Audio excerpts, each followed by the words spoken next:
ఈ రోజు చాలా ఈజీగా త్వరగా ఏగి కూర ఎక్కువ అయ్యేలాగా టిప్స్ తో బీరకాయ ఫ్రై ఎలా చేసుకోవాలో ఈజీగా చూద్దామండి.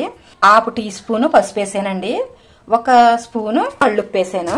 ఇలా వేసి దీన్ని శుభ్రంగా ఇలా వాటర్ వచ్చే వరకు పిసికేసుకుంటే చాలా త్వరగా ఏగుతుంది, టేస్టీగా ఉంటుంది. ఇలా 2 ఉల్లిపాయలు తరుక్కుని చిన్న చిన్న ముక్కలుగా తరుక్కుని వేసుకుంటే మనకు కూర ఎక్కువ అవుతుంది. ఆవాలు, జీలకర్ర, ఎండుమిర్చి, ఎల్లుల్లిపాయ, కొత్తిమీర, పచ్చిమిర్చి, కరివేపాకు ఇక్కడికి ఇలా తీసుకోవాలి. ఇప్పుడు బీరకాయ ఫ్రై చాలా ఈజీగా ఎలా చేసుకోవాలో చూద్దామండి. వీడియో చూస్తున్నారు కానీ ఎవరు లైక్ చేసి సబ్స్క్రైబ్ చేసుకోవడం లేదు. ప్లీజ్ లైక్ చేసి సబ్స్క్రైబ్ చేసుకోండి. స్టవ్ వెలిగించి మనకి ఫ్రైకి సరిపడా ఆయిల్ వేసుకోవాలి. ఆయిల్ వేసుకున్న తర్వాత ఆయిల్ కొంచెం కాగిన తర్వాత ఆవాలు వేసుకోవాలి.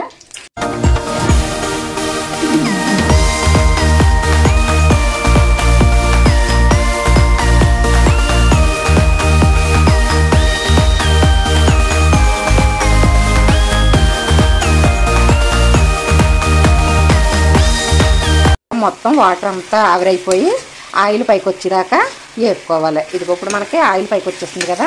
ఇప్పుడు వచ్చేసి కొంచెం కొత్తిమీర చెట్టుకున్నాం కదా, ఈ కొత్తిమీర అలా పైన జల్లేసుకుంటే ఎంతో టేస్టీగా ఉండే బీరకాయ ఫ్రై రెడీ అయిపోయిందండి. సార్ మీరు కూడా ట్రై చేసి చూడండి, చాలా అంటే చాలా టేస్టీగా ఉంటుంది. ఇంక ఇలాగా కూర కూడా ఎక్కువ అవుతుంది, మనకి అన్నంలో కలుస్తుంది అనమాట. అన్నంలో కలుపుకోవడానికి కూడా ఫ్రై బాగుంటుంది. ఎంతో టేస్టీగా ఉండే బీరకాయ ఫ్రై రెడీ అయిపోయిందండి. మీరు కూడా ట్రై చేసి ఎలా వచ్చిందో కామెంట్ చేయండి. బాయ్.